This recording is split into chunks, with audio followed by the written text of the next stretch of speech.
Alright, just make sure you can show, like, you can see what I'm doing there and whatever else. Alright, so I'm going to take out the fuel line, fuel pump.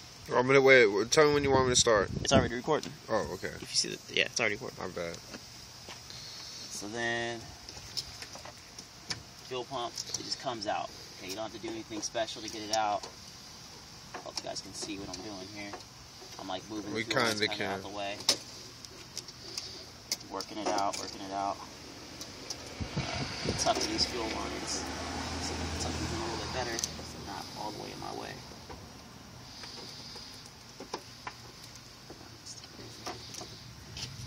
Just work it out. Bibs.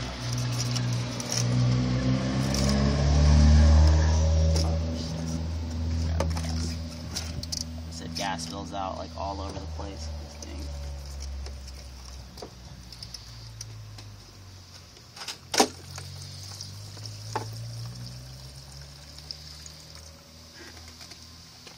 So,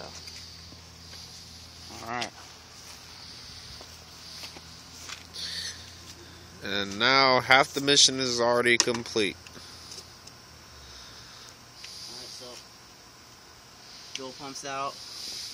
I got a bunch of gas I want to spill, or wipe up, spill. I'll tell you right now, spilling gas is unavoidable, man. Like, I don't even think the dealers can freaking do this shit without spilling gas. If they have a way to do it, it's beyond me figuring out how they did it. Try to wipe up as much gas as you can. You're gonna have the smell in your car a little bit. Yeah. All right, so fuel pump's out. New pump.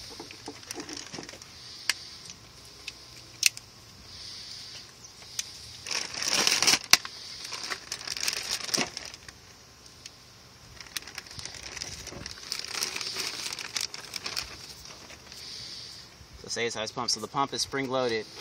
So when you're, and it's mostly so that it holds itself down.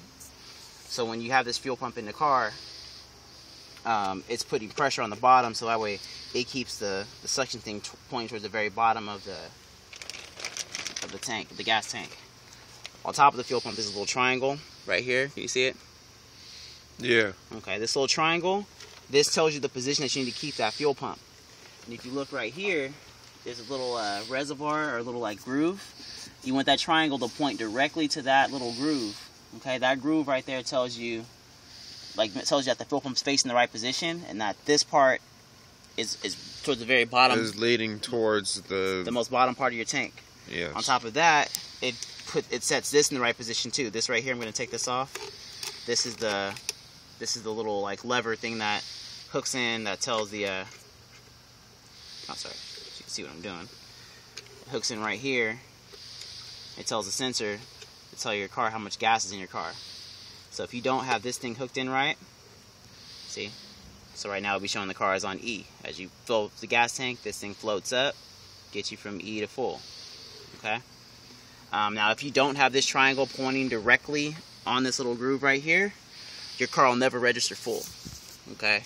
So, because the fuel tank is not flat. It's kind of sloped, weird kind of shape, so you want to make sure that thing is like perfectly facing there before you screw it down. And if it's not, you want to readjust it until you get it exactly facing that. That way your car will always, you know, can register your gas level properly.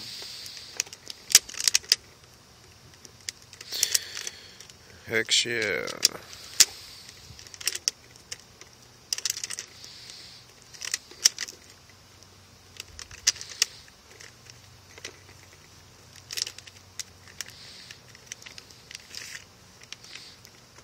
Boom.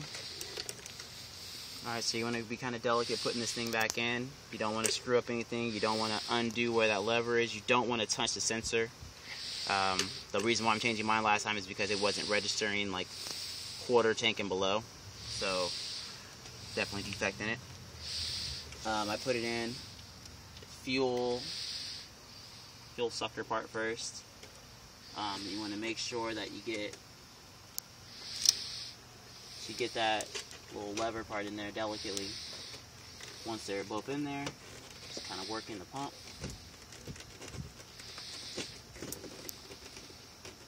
Just work it down, work it down. You can take your time doing this. You don't want to rush or be hard on the pump.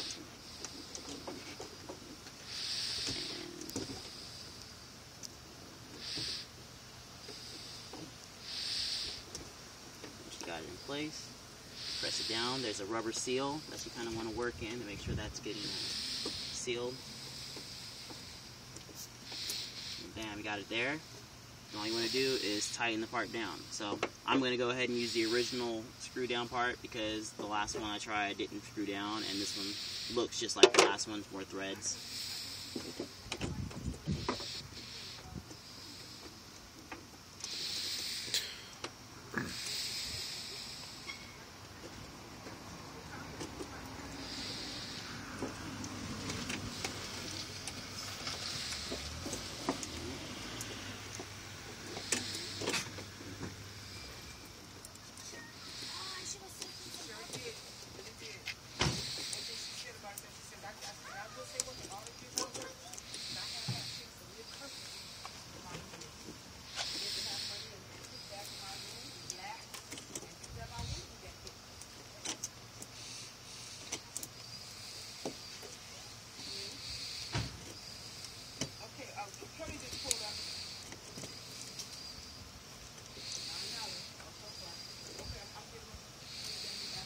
So then, just like I did before, tighten it down the same way I loosened it.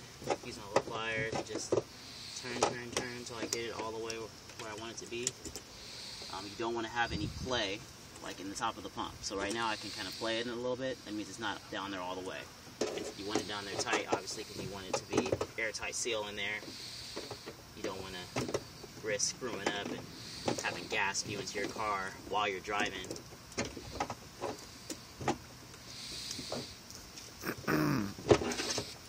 Yeah, that would be a bummer.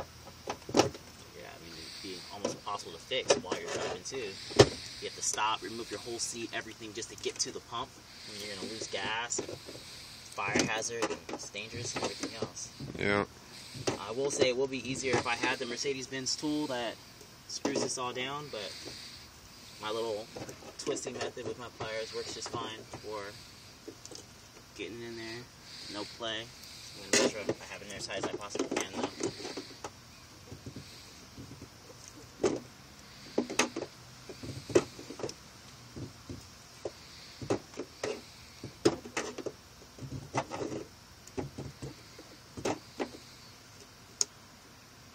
See, if you look right here, that thing is 100% facing exactly where I want it to face. And I mean, you don't even want it off that triangle. You don't even want it off a millimeter. You want it bone straight. If it's not bone straight, you know, go ahead and undo it, reposition that thing. You want it in there straight as you can make it. You want it lined up, perfectly lined up, like it's pointing directly to that groove. You don't want any play in it. You want it exact. It's essential to have it exact, so that you're registering the correct level of gasoline in your car. Exactly. You don't want to think you have a quarter tank and run out of gas. Yeah, I think you have a quarter tank, but you really have like less than a quarter tank. Like, I don't know, an eighth of tank. It's on there good. So first thing I did is plug in the sensor. This plugs in, only goes in one way. Press all the way down so you get that little plastic part to clip over. Boom. Remove the top of the fuel lines. They just come off. They're not like they're on there all crazy. Then plug in the fuel lines. Snap. Snap. So, fuel pump's reinstalled. At this point I could already start my car, which I'm going to do. It's going to take a second to start because I've cleared all the pressure out of the lines. And I got to reconnect the battery. So, go back real quick to reconnect the battery.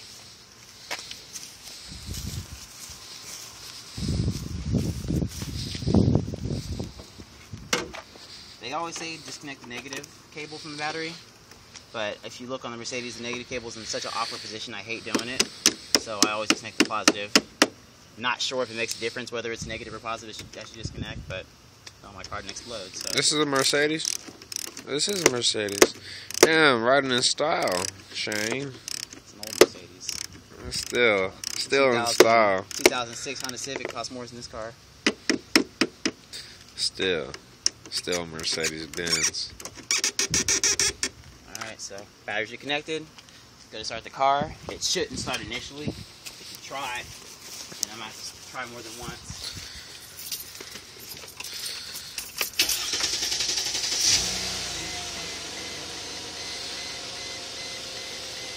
Give it a few seconds. I want to make sure that the thing actually registers my fuel level. And it does. If you see right here, can you see it? It's actually registering how much fuel I have in my car. So that's good. And at that point, it's pretty much done. Everything else is reassembly. So let it run for a few seconds. Make sure it's not going to kink up or go all crazy on me. So then you want to reconnect everything. Start with the epoxy. This I'm really going to re-epoxy it down. I didn't re-epoxy it down last time. Go into this time. Some of the best stuff I found to use is it's called Goop. Amazing Goop. Automotive stuff. It's clear. It smells like horrible. But it's like a silicone base sealant. You can use it for damn near everything on your car. Doesn't take a lot. You just, get a nice little layer of it around the edge. I mean, this stuff I use for everything. I've used it to reseal parts of my upholstery in my car. I had to change a motor that's inside the dashboard that opens the vents for the air conditioning. And, I mean, the motor's in the most weirdest spot. It's a motor that's like super small, and it's like that does stink. Oh, it smells horrible. I know it does. Yeah. Alright, but it works. It's a great Now, sealant. what were you saying about automotive or something? Oh yeah, you can use it to seal like all kind of other parts of your car. Yeah. So, boom. That stuff's there. It's down. Close it up. But yeah, I had to change this motor inside the dashboard, and one of the things I had to remove the airbag. Yeah. And when you take off the airbag, there's this little panel in front of the airbag that. The panel up in the airbag, it has these little clips, and they're the only way to remove the clips is to break them. Okay, you can't unscrew the clips, but they're made to break because when the airbag deploys, snaps the clips, pops the thing open, all that. Well, I don't know. I couldn't figure out how to put the things back on, so I used a drop of goop on both ends where the clips were and held it down for about 12 hours, and it held. But I know it's so little that if the airbag deployed, it should still break free. Yeah. Alright, so then once that's sealed, it's all reversed. Undo your little ties that you made. I just use a little bow. Boom, put the carpet back in place. I'm going to pull up a few parts of the interior to get to it.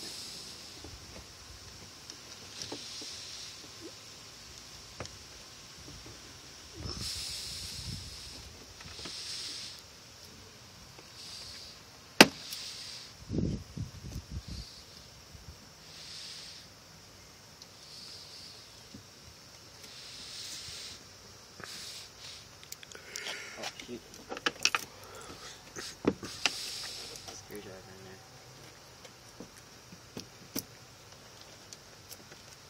So once that's down, screw in the little panels.